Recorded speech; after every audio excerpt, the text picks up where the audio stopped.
Hi, good day class. Today we will learn about the different communication modes. And these are communication through verbal, nonverbal, and visual messages.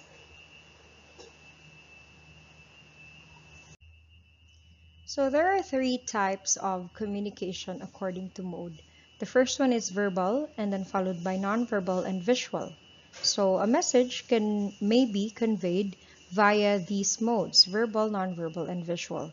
Though communication is often thought of as verbal, the nonverbal mode is equally essential as it enhances one's messages, and moreover, visual symbols can likewise give emphasis to a message or even be a standalone.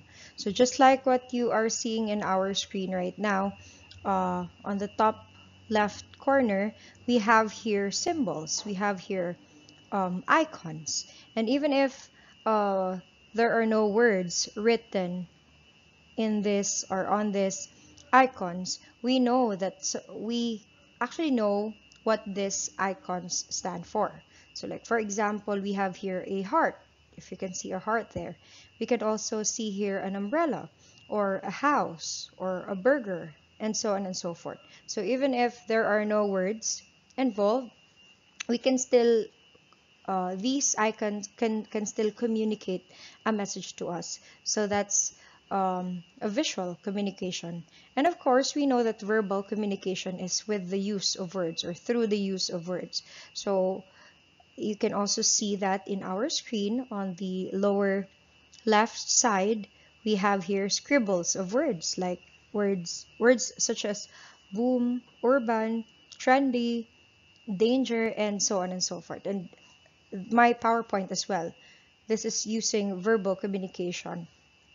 Okay, and when we say nonverbal communication, it pertains to communication without the use of words, but with the use of our body. So just like when we use our hand for hand gestures or our facial expressions and even our body posture. Now let's focus on each mode. So the first mode is verbal communication, and as what I have told you a while ago, it is expressed through the use of words, may it be oral or written. So it can be in spoken, just like what I am doing right now. I am using verbal communication through spoken language, and it could also be written when you write essays, when you write something for your exams, and so on and so forth. And even our PowerPoint presentation, this is the words here are also in written form. So that's verbal communication. Now with nonverbal communication, as I have also mentioned a while ago, it's a communication that doesn't use word. Instead, it uses our body, like our hand gesture, our facial expression, and other forms. So I would be explaining that one later on. And of course, visual communication, it uses visuals to convey information and or messages such as symbols, icons, colors, and etc. And therefore, since we have these three modes of communication, it is said that effective communication calls for the blending of verbal and non-verbal message or cue, and one cannot be separated from the other. So uh, even if we always think of communication as only verbal or only using verbal, subconsciously we are actually using our hands, okay, or the way we nod, or our body, the way we move our body. This actually accentuates to our verbal messages.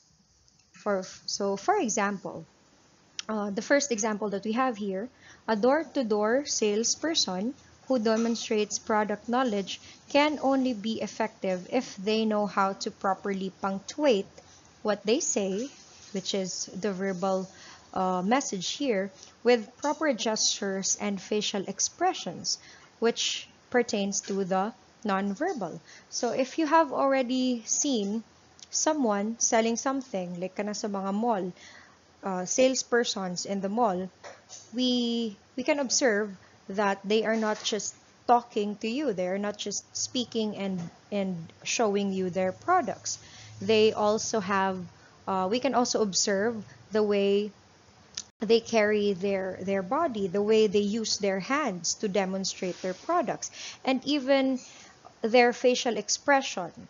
So of course, a salesperson would be effective if he or she uses different facial expressions, right? So boring pud kayo if dili siya magamit sa iyang facial expression or iyahang hand movements or body movements. And it makes it more effective with the use of the tone of voice of that salesperson. So kung makakita mo ka ng mga salesperson, very engaging, gid kaayo na ang ilahang the way they speak. Okay? So pangit pod if ang salesperson, if monotonous lang siya magbaligya. So just imagine, no? So that's why it is said again that effective communication calls for the blending of the two, the verbal and the nonverbal. So another example scenario would be this number 2. If you want to be friends with someone you just met, you will show a friendly disposition with a smiling face while talking to that person. So that's there's actually a truth to that. Of course, if you want to be close with someone, or for example, na kay gusto panguyaban, mga boys, kung na may gusto panguyaban, syempre, diba, you would present yourself as charming and likable. So you use your face, your facial expression. You smile a lot, and kumbaga ipakita gid nimo nga you are a desirable, you have a desirable personality, so that someone you just met is he or she will be attracted to you. So kailangan apil ang ato ang non-verbal cues when we want to get close to someone. So kailangan meron tayong friendly disposition, we smile, and so on and so forth. So yeah, another example would be number 3. So during a job interview, of course, you will dress smartly and neatly to leave a good impression to your interviewer. And syempre, you're not just there to answer question, but you are also there so that your interviewer would remember you. So you want to leave a good impression, kana ma-remember ka sa imong interviewer, ay kanito siya, ang katong bright siya mo istorya, bright siya mo tubag, but at the same time this person is also neat and presentable and professional when it comes to dressing yourself. So even our the way we dress also communicates something about us, and that is also considered a non-verbal cue or a non-verbal message. So it pertains to our posture or the way we dress. Okay. So there are different forms of non-verbal communication. The first one is facial expression. So it is said that facial expression is a universal form of non-verbal communication. Why universal? Because wherever you may be or which country you may belong, the what do you call that, like the face or the symbol, an icon for a facial expression is the same. Like for example, happiness. If we are talking about happiness, if you can see in my screen, we have here the picture of joy in Inside Out, if you are familiar with this movie. So ingani gid always ang dagway sa happy. So maski pag you're a Filipino or you're an American, you're a Japanese, kung asa man ka sa kalibutan, this is the only what do you call that? This is the only face of showing happiness or joy. Okay? So also, like for example, sadness. So if you can see sadness here, ingana pod if masad ta. Or if you are afraid, so this is the usual face of an afraid person. If you can see fear, okay, here in our screen, and disgust and also anger. So it's universal because the meaning of happiness, sadness, anger, fear, and disgust, or the face showing it is the same with across countries. So facial expression is also the only universal form of non-verbal communication. So the same lang ang meaning pag smiley face, of course, that pertains to happiness. Kapag ka sad emoticon, sad emoji, that pertains that that means that you are sad. Kapag ka nagtagbo ang kilay, of course, it could mean that you are angry. So that's the first form of nonverbal communication. Now, next is we have hand gesture. So this is another form of nonverbal communication. Now, hand gesture has different meanings across culture. Like, so when we say hand gesture, it is the use of our hands to mean something. Like, for example, if we are waving, here in the Philippines or in US, it means hi, or it could mean hello or goodbye, right? Like the waving of hand. Pointing, that is also hand gesture. Thumbs up is also a hand gesture, or even the peace sign. Okay, so this sign here in the Philippines and in the US or in the UK, I guess, the peace sign is, or the peace sign means you are the intention is of goodwill, right? Or so it's something positive. But in some country, this sign is actually offensive for them. I forgot what country was that. I think it's U UK or Russia. I'll just get back to you on that. But yeah, this sign, the peace sign, it doesn't mean peace at all, but it is an offensive sign that is equivalent to our middle finger. So that's something negative, right? So as you can see, hand gesture is different, or the meaning of hand gesture varies across cultures or across countries. So it's not like facial expression, hindi siya the same with facial expression na universal ang meaning. When it comes to hand gesture, iba-iba ang meaning. Okay? Next, we have eye contact. So eye contact is important in maintaining the flow of communication.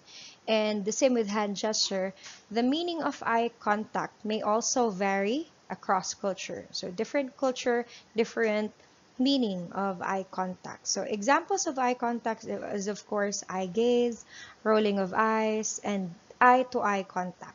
Now there are some countries that doesn't really tolerate uh, eye contacts. Kumbaga, they have low tolerance with when it comes to eye contact. Like for example, in Japan, you are not really not allowed, but it eye contact is avoided, especially if you are talking to a superior or to someone higher than you in position. So instead of looking at that person eye to eye, they tend to look at the forehead of that person or look at the neck of that person. So they avoid eye contact as much as possible in Japanese culture.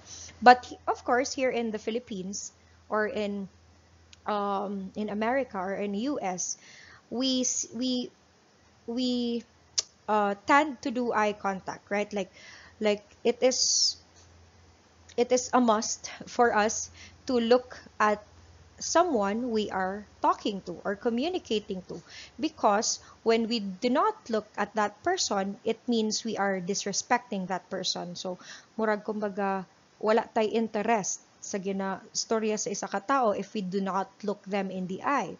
So in our culture, it's like that.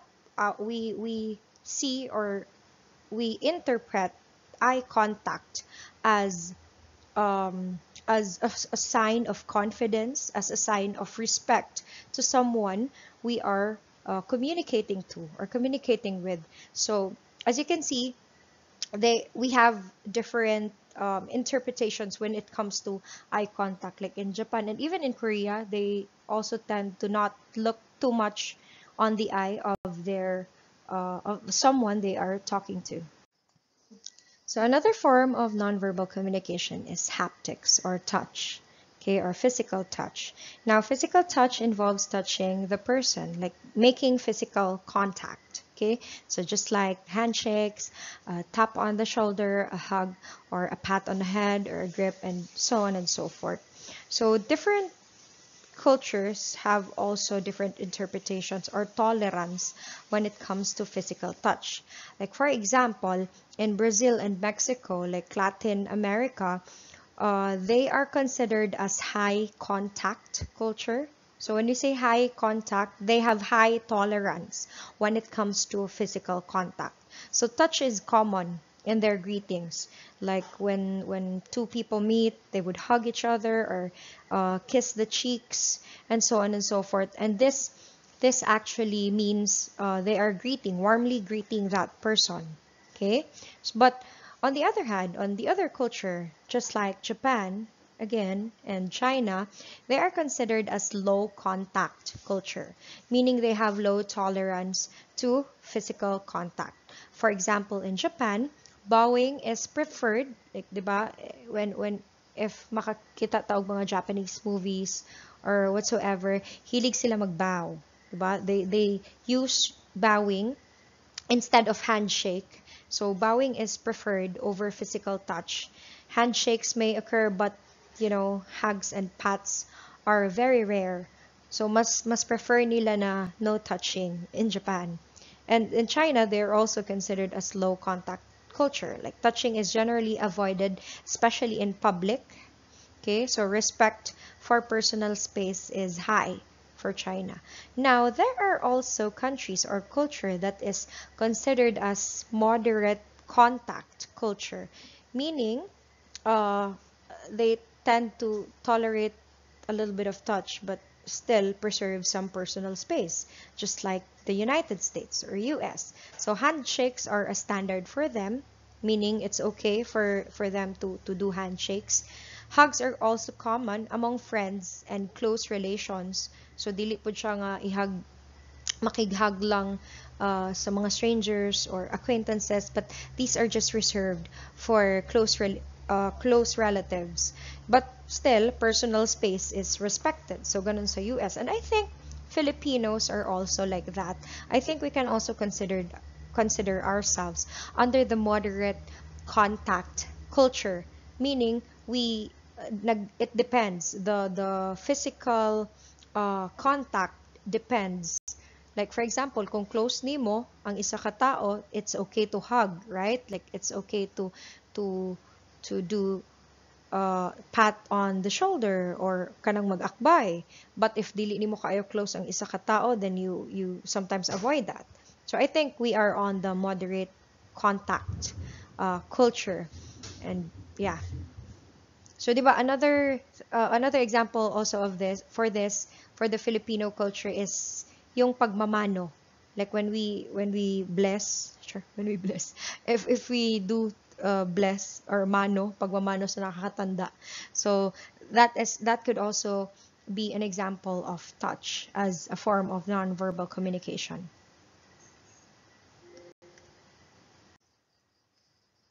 We also have paralanguage as a form of nonverbal communication. Now, paralanguage refers to the factor of speech, such as accent, pitch, range, volume, or articulation. So the change in tone of voice changes the meaning of the message. And paralanguage is used to modify meaning or to convey emotion. So meaning it's the tone of our voice or it's the volume kakusugon sa atong boses or kahinay sa atong boses or even our pitch. So when we say paralanguage, it focuses on how something is said instead of or rather than what is said.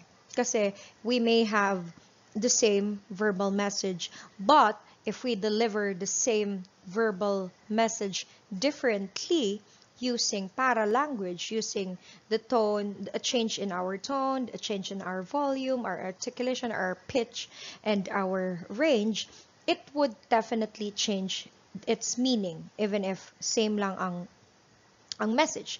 Like for example, kanang sorry, the words, the message that is sorry, I'm sorry. So it would mean differently if it is delivered differently. Like, diba, literally, when you say sorry or I'm sorry, it means nagapangayo ka og forgiveness, right? Like, nakasala ka, tas you say I'm sorry, then nangayo ka forgiveness. But what if you say it like this, like, sorry. So how about if it's like that, or sorry na? So how about if it's like that? So of course, if you are the one receiving that message, you would definitely not believe that person is you will not believe that that person is sincere in asking for forgiveness if ing atong yang pagka-deliver sa sorry. Right? So, for example, ang person, may siya, sorry na kaayo ka ganina, or sorry na. So, di ba, the tone of my voice actually changes, and you would interpret that as, genuine good ang iyahang pag-sorry. Okay? So, di ba, can you hear it? Can you hear the difference? Another example would be, katong ato ang gistoryahan last meeting, wherein katong pag, for example, nakipangutan-on, oy, okay lang ka? And then that person would say, okay lang. Okay ra lagi ko. Wako na ko. So, for example, if that person would answer it in that way, of course, how would we interpret it? Right? Dili na to siya i-interpret as okay lang yun siya, but because of how she or he delivered his or her answer. Right? So, ang atong interpretation, ana, although ningon siya, okay ra lagi ko, but pinabundak man siya nga pagkaingon, so we would definitely think na, ay, dili siya okay, kasi ing ato yung pagka-deliver. Okay? So, that is the role of paralanguage in communication. So, it definitely has a huge role when communicating, kasi different tone, again, even a slight change in the tone of voice, even a slight change in your volume would definitely affect the message that you are delivering. Okay? So like, for example, naay instructor or teacher or kanaganing monotonous mag-read, like, of course, you would get bored. Like, for example, moingon ko sa mag-klase ko sa inyo ha, and then I would just read my PowerPoint like this. Next, nonverbal communication is paralanguage. This refers to the factors of speech such as accent, pitch, range, volume, or articulation. Change in tone of voice changes the meaning of the message. So if I would deliver it in that way, of course you'll get bored, right? If I am the student, I would definitely get bored kasi monotonous yung pagka-deliver ng lecture. What more if all throughout the 1 hour or 1 hour and 30 minutes ing ana magstorya ang inyong lecturer? So, you will not be able to retain a lot of information kasi like makatugo na mo, or you'll get bored. So paralanguage is really important in communication, in conveying an effective communication. Okay? So next we have space or proxemics. Now, space is proxemic, and proxemics, of course, it pertains to the distance, okay, of one person to another person. As you can see in our PowerPoint presentation, this is the average spaces, distance, wherein a person is comfortable with sharing to another person. Like, for example, this one, as you can see in the pink circle, this is a person, this is you, and then this is your intimate space. 1.5 feet away from you, that is your intimate space. And usually, people do not really go to your intimate space unless you are very close to that person. Okay, the one up until 4 feet, that would be your personal space. Still, only those close friends can come to your personal space. We also have what we call social space, which is 12 feet away from you, and the public space, which is natabunan siya sa akong cameo, but I'll just give you an information about that. So that's more than 12 feet away from you. Now, different culture has different tolerance when it comes to physical distance, just like in touch, okay? So it communicates intimacy, affection, aggression, or dominance. Your space, kumbaga physical space, also communicates a message. Like for example, if you're close with someone, like sa inyong mga classmates, di ba you're always together? Like you sit together, uh, kung mag-exam, tapad yun dapat mo. Pag mag-klase, tapad yun dapat mo. If you're close with that someone. So it we would interpret that, kani sila best friend ni sila kasi always sila magkasama. Or kani sila na, siguro sila special relationship. Like, for example, if it's like girl or boy or whatsoever. So, ma-interpret na to siya as, na sila intimate relationship. But, what if one day, na may classmate nga, always gid sila magtapad, but then one day, one class, wala sila nagtapad. Like, ang isa na sa front, ang isa dito naglingkod sa back. So, how would you interpret that? So, siguro mapaisip ta, no, hala, ano, wala sila nagtapad. Maybe, nag-away sila. So, maybe na ay, kumbaga, tension between them kasi wala na sila nagtapad. So, as you can see, space communicates a message as well, even if no words have been spoken. And once again, as I've told you a while ago, different culture has different tolerance when it comes to space. For example, I'll check my example here. For example, in Latin America, again, they are high contact or close. They tolerate close proximity, meaning the people there, they don't mind you being in their personal space or maybe intimate space to that extent, and they have frequent touching. Okay, so people stand close and frequent touching is common to them or tolerable to them, to Latin Americans. But in East Asia, just like Japan again, and Korea and China, they are considered low contact culture, right? Meaning they have low tolerance for intimate distance, okay, or for distance. So they focus more on personal space. They really value personal space, and they have minimal physical contact. So sa Japan again, dili ka pwede basta-basta nga magduol kaayo sila, magtapad og duol kaayo sa ilaha, because that's their culture. Okay, so if you come to visit to Japan, ako wala pa ako ka-visit, but when we see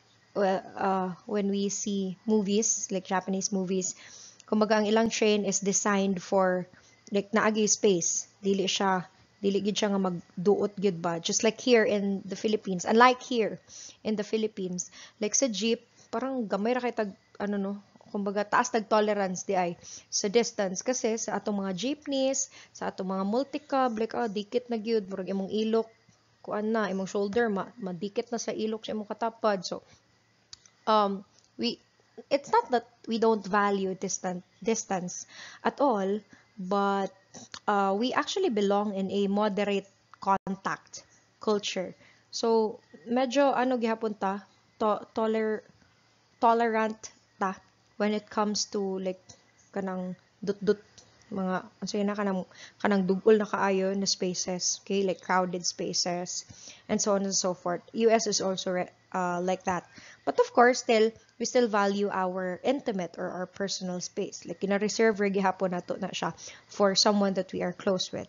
Okay, so yeah, that's proxemics, and it talks about these words right here, like intimacy, affection, aggression, or dominance. So again, if you are very close, of course, someone could be or is allowed to be in your intimate space.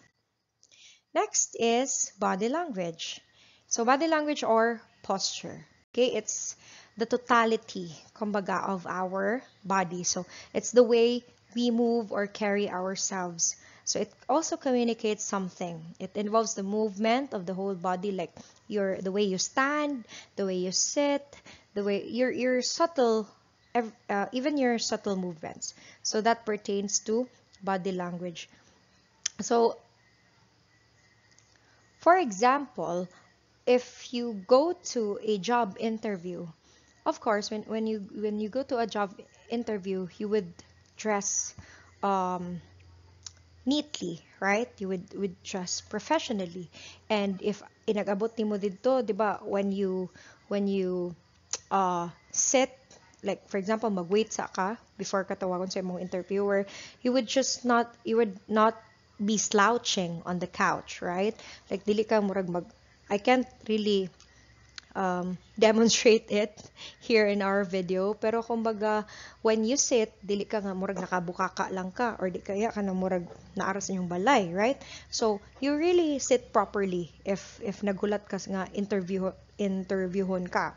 Okay? So, ipakita nimo in your posture that you are professional, that you are confident, and so on and so forth.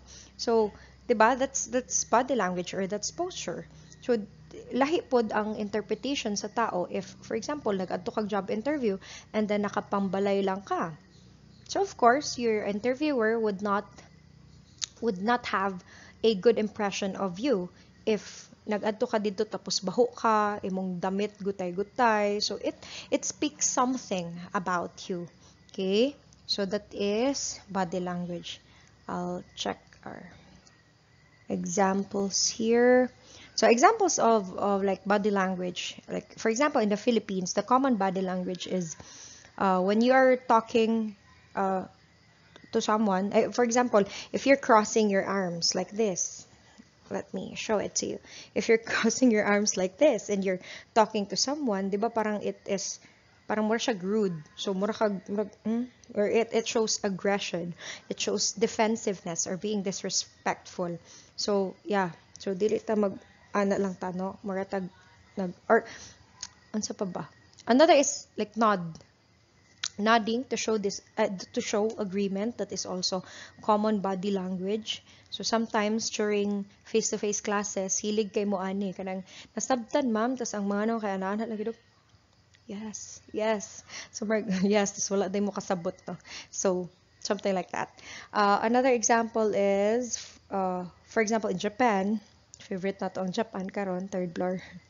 Straight posture and minimal gestures show respect. So, very ano gid kailang na sila. For example, pag mag-sit sila, 'di ba? Hands are often placed on the lap when seated. So, I think makita ninyo sa mga Japanese na mga animes or movies. So, pag mag-sit sa floor, ang kamot na lang gina siya sa lap. So, parang ganun ang posture so that they can show respect. Okay?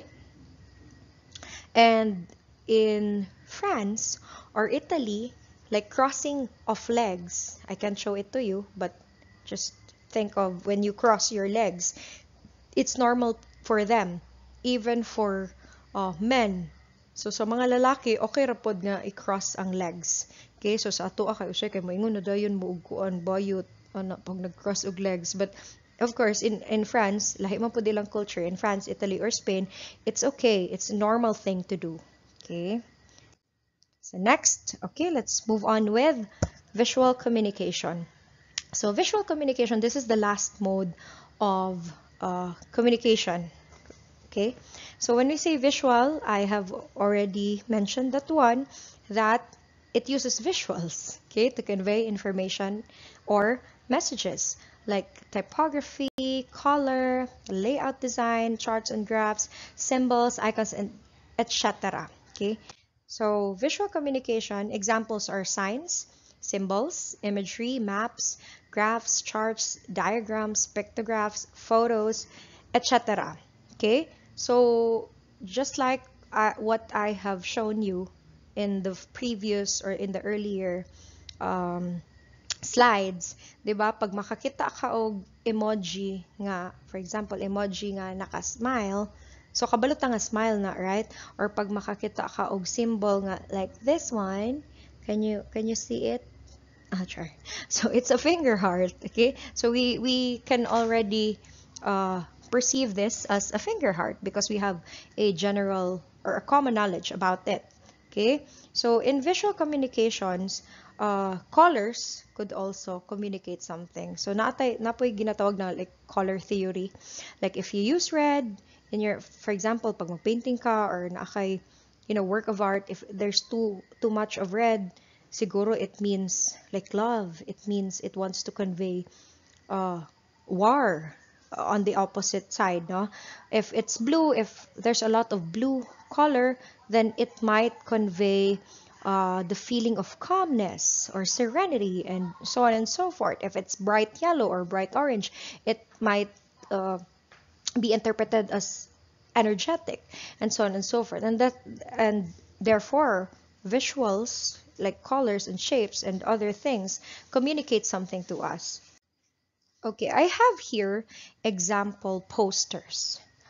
These are creative posters from brands that I have just searched from the internet.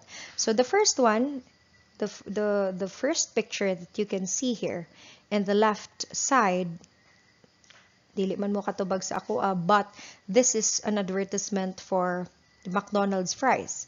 And it's very creative, right? So, asa man ni nato siya ma-associate, so ako ragihapon mo tubag, so ma-associate nato ni siya kay Wolverine because of, the hands and the three fries na mura siya katong, sitawag ato, basta katong pangkalmot ni Wolverine, if you know him. Okay? So, it's very creative. Okay, how about this one? The Nivea. Okay, the poster of Nivea. It's also creative because sabi dito, it's Nivea Night.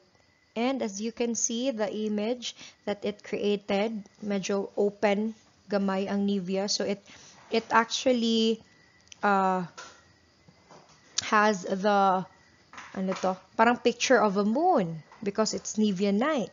So it's very witty, right? So how about this one? On top of the Nivea, we have an advertisement for Heinz ketchup.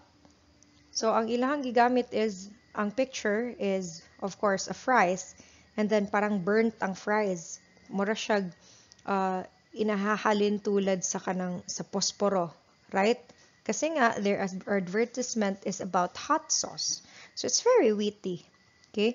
And this one as well, the last picture that we have, although walay letter diri nga A or I, we know that it's fat. Maybe the middle one is still fat, but the last one is fit. Kasi nagpayat na ang ilahang model. So that is the power of visual communication. It adds something. It adds an impact or an emphasis to our messages.